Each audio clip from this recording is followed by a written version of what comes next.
Salut à vous, la team du digital marketing. Et bien aujourd'hui, une bonne blagounette venant de Google. Et bien sûr, j'avais prévenu.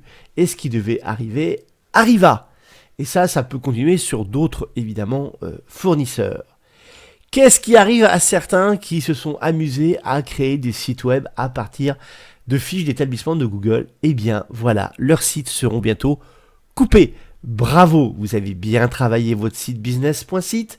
Eh bien, à partir de mars 2024, votre site ne fonctionnera plus. Bravo, vous remerciez bien sûr tous les gens qui vous ont dit d'aller là-dessus, de créer bien sûr vos sites avec la business. Bravo, c'est très bien de les avoir écoutés, comme d'habitude.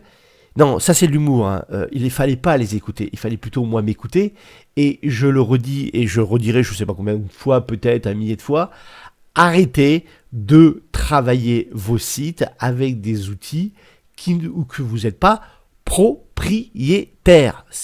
Pourtant, je ne sais pas comment l'expliquer, je n'arrive pas à le faire rentrer dans les mœurs, dans la tête des gens qui pensent que, évidemment, tout est immuable et tout va rester au niveau du web.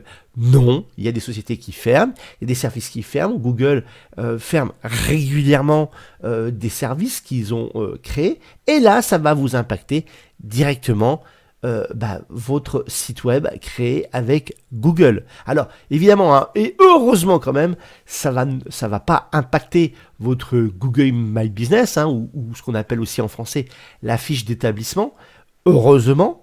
Quoique, avec les lois qui vous pendonnaient en 2024 via l'Europe, il risque d'avoir une refonte de toute la partie My Business et de sa visibilité au niveau de Google. Donc attendez-vous quand même à partir de mars-avril 2024 à avoir une refonte de la visibilité de ces fiches. Bon, on en reparlera à ce moment-là, vous inquiétez pas, je vous montrerai un petit peu ce qui va se passer, ce qui s'est passé. Donc tous ceux aussi, encore une fois de plus, qui à l'heure actuelle sont en train de miser ou en train de faire croire qu'il faut miser là-dessus, attention, il risque quand même d'y avoir une refonte sur le sujet. Allez voir un petit peu les différents articles sur ce sujet qui avaient commencé à vous le dire en 2023. Voilà, on le sait depuis 2023 qui risque d'avoir une grosse refonte de la My Business en 2024. Donc, qu'est-ce qu'ils nous disent? Ils nous disent tout simplement que en mars, les domaines qui se terminent par business.site et negocio.site seront supprimés du champ site web. Donc, les gens qui avaient le champ site web, en fait, ils en auront plus. Donc, on ne pourra plus aller sur leur site, puisqu'ils n'y seront plus, évidemment. Évidemment, comme je viens de vous dire, la fiche d'établissement ne sera pas affecté. Alors c'est pareil, alors c'est là où ils sont très très drôles. Créer un site web à l'aide d'autres outils. Et là ils vous reproposent des outils, enfin sauf le dernier grosso modo, comme oui, Squarespace, GoDaddy, Google Site, Shopify et enfin WordPress. Ah mon Dieu, le dernier serait une des meilleures solutions pour vous. Et encore, c'est le WordPress.com, c'est pas le WordPress.org.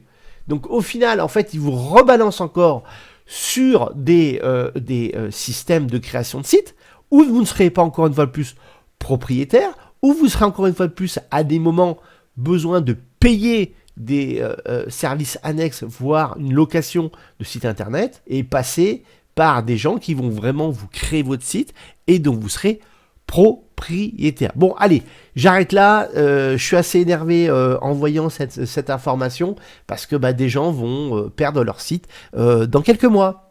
Voilà, donc à bon entendeur, vous m'avez compris. Si vous voulez commenter, etc., n'hésitez pas. À une prochaine vidéo. Salut, bye bye.